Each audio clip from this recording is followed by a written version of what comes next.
রাজধানীর বিভিন্ন এলাকায় দিনভর দোকানে দোকানে ঘুরেও মিলছে না এলপি গ্যাস। অবশেষে কাঙ্ক্ষিত সিলিন্ডার মিললেও কিনতে হচ্ছে সরকার নির্ধারিত মূল্যের দ্বিগুণ দামে।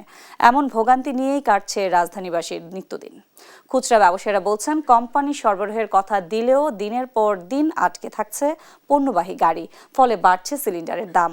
এদিকে এলপিজির দাম ৫৩ টাকা বাড়ানো হয়েছে। আরও জানাচ্ছেন ফাহিম ইউসুফ।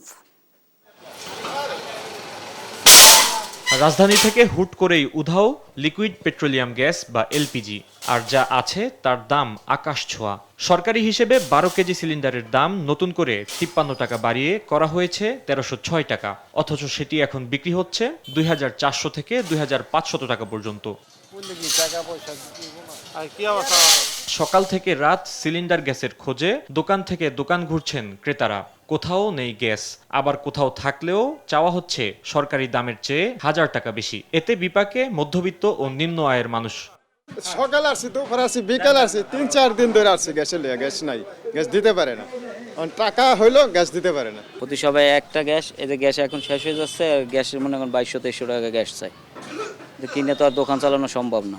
ডিলার ও খুচরা ব্যবসায়ীরা বলছেন, সংকটের মূল কারণ সরবরাহ ঘাটতি। তাদের দাবি, কোম্পানি থেকে পর্যাপ্ত সিলিন্ডার আসছে না। চাহিদার তুলনায় সরবরাহ কম থাকায় বাজারের দাম নিয়ন্ত্রণ করা যাচ্ছে না।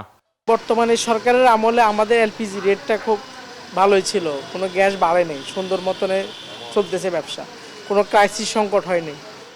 এখন হঠাৎ করে কোম্পানিরা বলতেছে যে গ্যাস নাই। আমরা গাড়ি পাঠাইলাম, উনি যেদিন অনুমতি দেয় সেদিন পাঠালাম। অনুমতির পরে এখন ৬ দিন ৭ দিন লেগে যায় আমাদের গাড়ি আসতে। তাহলে আমরা সঠিক দামে কিভাবে বিক্রি করব? কোম্পানি যে ১৩২ পিস আমাকে মাল দিবে, তো ওই মাল কোম্পানি বাতি আমার তো নেয় নাই। তো ওই মালটাই কোম্পানিতে আসলে ১০ দিনের গাড়ি ভাড়া যোগ করলে ওই বোতলের রেট কত পড়বে, আমি কত টাকা বিক্রি করতে পারবো? সরকারি রেট আমার কি বেচা সম্ভব?